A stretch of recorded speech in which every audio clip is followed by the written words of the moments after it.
Today we're talking about 5 morning habits that completely melt fat, or more accurately, 5 habits that might slightly help you. And that's also if you do the other 95% of what actually matters. Let's not BS ourselves and let's just jump into it. So first thing, morning hydration. It's good for function, not magic. This is a popular one back in the day. Well, most people think that drinking lemon water in the morning jumpstarts your metabolism and detoxes your liver. What's actually true is when you're hydrated, your performance is absolutely gonna drop. Cognitive function is gonna decline. Your training sessions are just gonna suck. It's gonna be a little bit harder. You're gonna feel hungrier. Maybe you're gonna mistake thirst for hunger, and you're gonna end up just binge eating a lot more than you normally would. So the pro tip here is to add electrolytes if you're training specifically hard, having a lot of intense workouts or sweating a lot. That's gonna help regulate the fluid in your body. Without the sodium, for instance, you can't retain as much water from drinking as you think you could. The impact on fat loss this has, so it's indirect. So it supports good habits and performance, but don't think it's like just a standalone fat loss solution. I do like doing it once in a while, but I don't just rely on this just to burn fat all day. Bonus tip, add lemon, a pinch of salt. It won't detox you because your liver already does that, but it will help you replenish electrolytes and support gut health, especially if you're training fasted.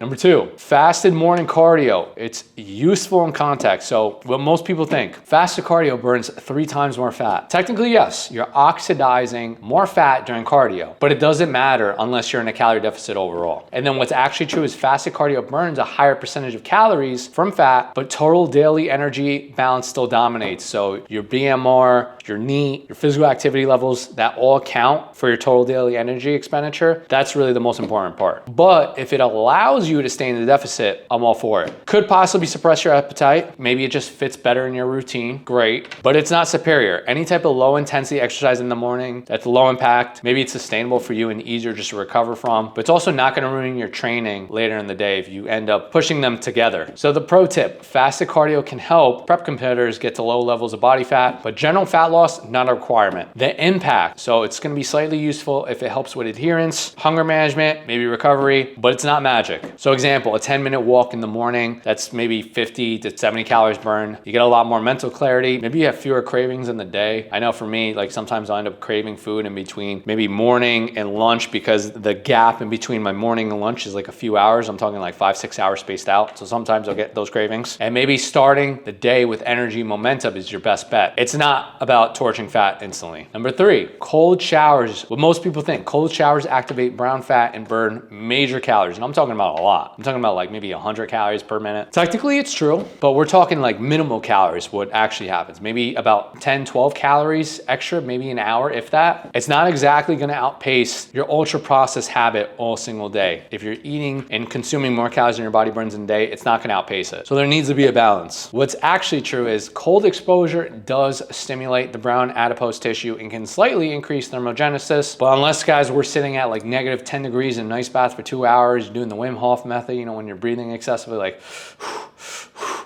yeah, that one, the calorie burn is very minimal. The impact it could have, it could wake you up. I know I used to do this years ago in my 20s. I would wake up and just take a cold shower, and it did wake me up. My adrenaline kept going. All the dopamine levels in my brain just kept increasing. It can possibly help with improved alertness, potentially help with mood, maybe feel like you actually did something hard when you just really stood in the shower for a few minutes. And it could possibly improve discipline in the short term. The pro tip is do it for mental resilience. Don't do it for fat loss or just because your hot water is broken, because that's happened to me before. The impact on fat loss, it's basically none, but if it helps you feel motivated, probably worth something. Number 4, a high protein breakfast. Well, most people think protein builds muscle, so it must help burn fat too. What's actually true is protein increases satiety more than carbs and fat, has a higher thermic effect. 20 to 30% of its calories are used in digestion, metabolism, absorption. It's gonna preserve lean body mass when dieting, which is very important. It's gonna help you reduce cravings and help keep blood sugar a little bit more stable so you don't get as hungry, or maybe you might not crave that snack, that Rice Krispies treat that you normally crave during the day. The pro tip, you're gonna start your day with anywhere from 20 to 30 grams of high quality protein in the morning, maybe a little bit more if anything, depending on your weight. So eggs, whole eggs, Greek yogurt, non-fat or fat-free, whey shakes, usually go with isolate or hydrolyzed, and then lean meats. So we're talking like lean ground turkey, chicken breast, the tenderloins, awesome options, fish, maybe cod, tilapia, and then steaks, if you choose steaks in the morning. morning, I don't know, maybe steak and eggs, sirloin, and then fillets. And that can possibly help you reduce the urge to binge or snack later. So the impact on fat loss, it's gonna be high. It's gonna be a real behavior change. It's gonna help you maintain a deficit, possibly control hunger later in the day. It's gonna help you preserve muscle mass because we don't wanna look skinny fat on this diet. Last one, visualization and intent. This is one of the most underrated fat loss habits out there actually. Well, most people think fat loss is all about motivation and willpower. What's actually true is it's about consistency, and the best ways to stay consistent is just mentally rehearse of what success actually looks like in your brain. Remember, everything around you came from an idea, came from a thought in your brain, and then became a reality eventually. So you could do the same thing for yourself. If it's possible for them, it's possible for you. It's more likely you'll follow through on the behaviors also too that you want. So if you think about the behaviors that you want, the person you want to be, the house you want to live in, the money you want to have, the person you want to be with, it's more likely to be true if you keep thinking about it all the time. So how to do it? You're going to take 60 seconds. Picture your ideal day, maybe in the morning while you're meditating. You can also prep a healthy meal. I usually like to prep in the morning and then make my meals for the whole day. So I'll make my breakfast, my lunch, and my dinner because I'm set. I made everything I wanted that day. It's not cold. It's not warm. Everything's fresh. And that's the meals I actually want for that day. It's not as if it's a Sunday meal prep. I'm making salmon and then Friday comes along and maybe I don't want salmon anymore. You're going to hit your workouts. This is very important. If you don't hit your workouts, you're just going to feel like crap. You're going to pass on the donuts at work. This is all for my healthcare workers. You're going to feel confident. Yeah, that's how we're going to do it. I think also too, the more you work out, the more generally you feel confident because all the dopamine, all the serotonin levels in your brain, all the neurotransmitters start kicking up, especially during some type of aerobic exercise. That's when I notice the most. You're going to pair that with the intention, something like, hey, I take actions that align with my goals today. And then you're going to have 1 minute of mental rehearsal, and all that can literally change your day and your life forever. So let's talk about a simple morning routine. So you're reviewing your macros, you're scheduling your training, maybe you're writing 1 to 2 key goals for the day. It's not glamorous, it's not magic, but it's something. Those are going to set the tone for the day. And that's how I do it. And I know probably the biggest people or the most great and successful people do it themselves. Possibly they have other people do it for them. And then people who track and plan are statistically more successful at fat loss too. The impact on fat loss, this one, it's going to be moderate to high. So it doesn't burn calories, but it's going to help you stick with habits that actually do. So do these habits actually melt fat? Some of it, not really, but they can support fat loss in the end, especially if you're eating in a calorie deficit and just training intelligently. These can do wonders for you. You want it to melt fat, you're going to eat less, you're going to lift more weights, sleep more, and stop looking for some magic pill. Fat doesn't melt. You lose it slowly through boring consistency over time. And that's exactly why it works.